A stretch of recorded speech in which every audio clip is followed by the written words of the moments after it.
Hello, it's Hannah, the bariatric biologist here, bringing you my 6-week post-op update. This week I lost 2.4 pounds, a little disappointing, but I actually don't feel that disappointed.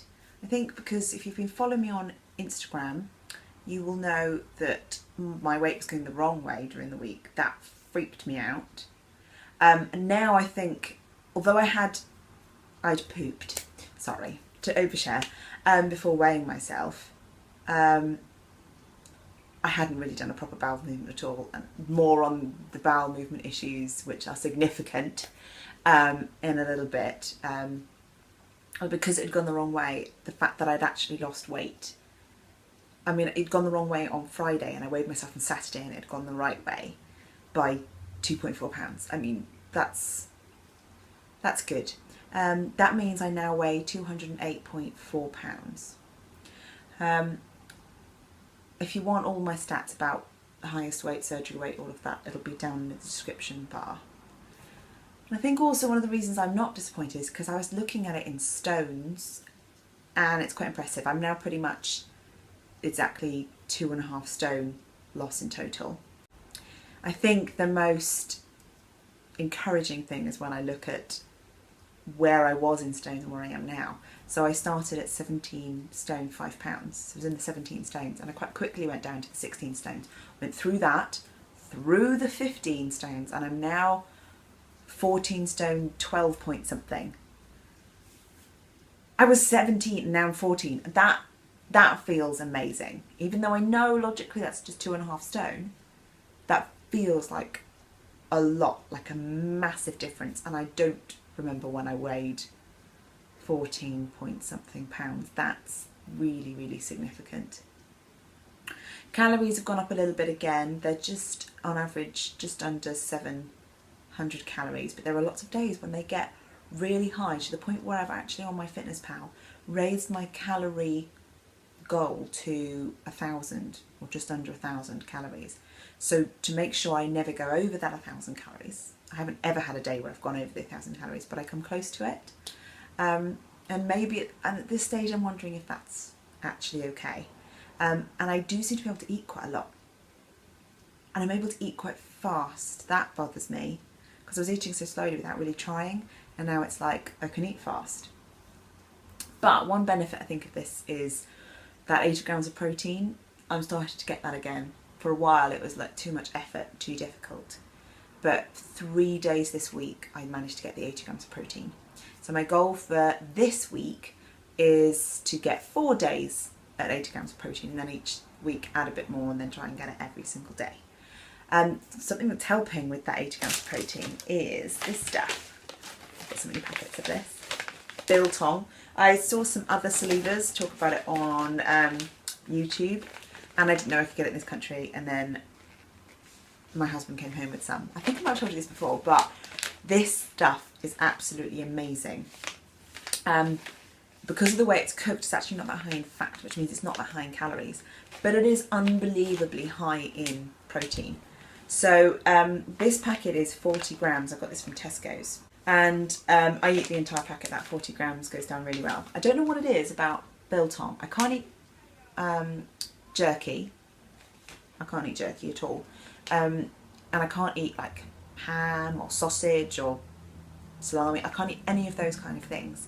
I can't really eat solid meats. I can eat fish that's flaky, but I can't eat solid meats yet.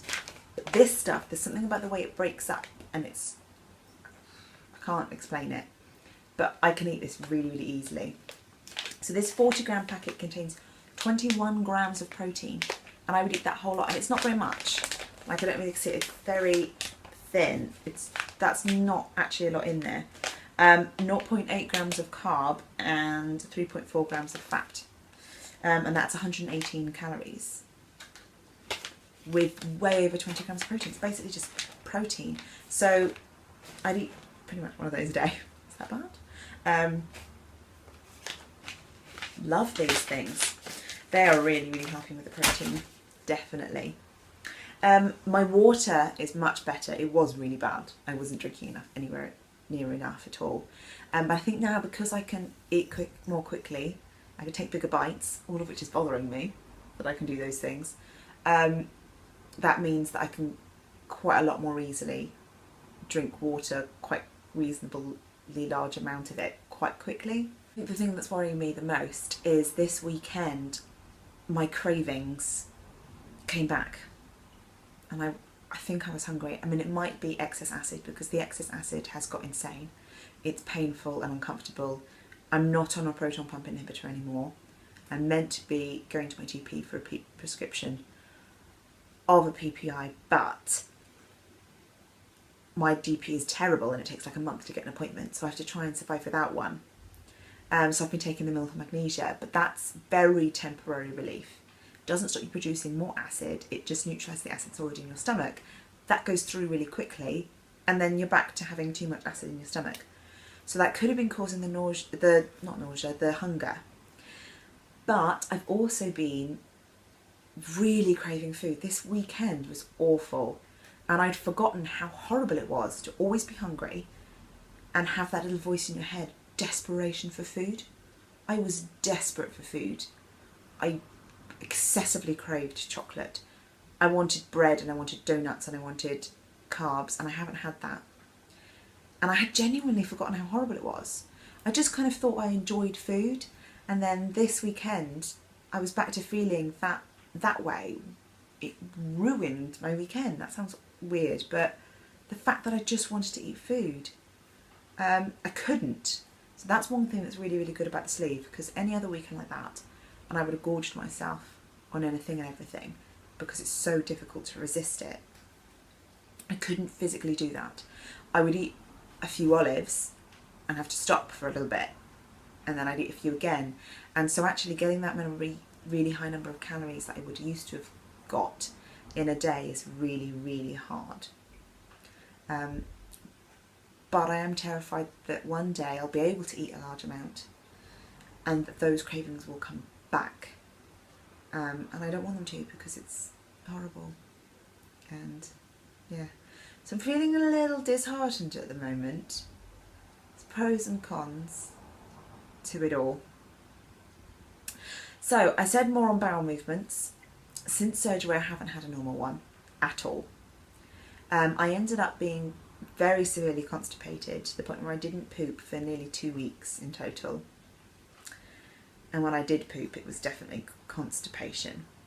So I've been taking milk and magnesia, which is an antacid and a laxative. But I realised very quickly that I couldn't take the laxative dosage. It's 45 millilitres. Not milligrams, milligrams would be easy. 45 millilitres as the laxative dose. And I can barely drink in one sitting more than 20. So I was like, oh, that's not going to work as a laxative. So I went back to the laxative that my surgeon had given me for post-surgery, when I was taking the painkillers that make you constipated, which didn't really make me constipated at all. I thought, well, I'll take that because this is very severe constipation. I need something quite strong. The reason I'd stopped taking the laxative in the first place was because it was a little bit too effective. But there were several days on that laxative and taking the milk and magnesia as antacid where there was just no movement. It took about 3 or 4 days before I noticed any movement.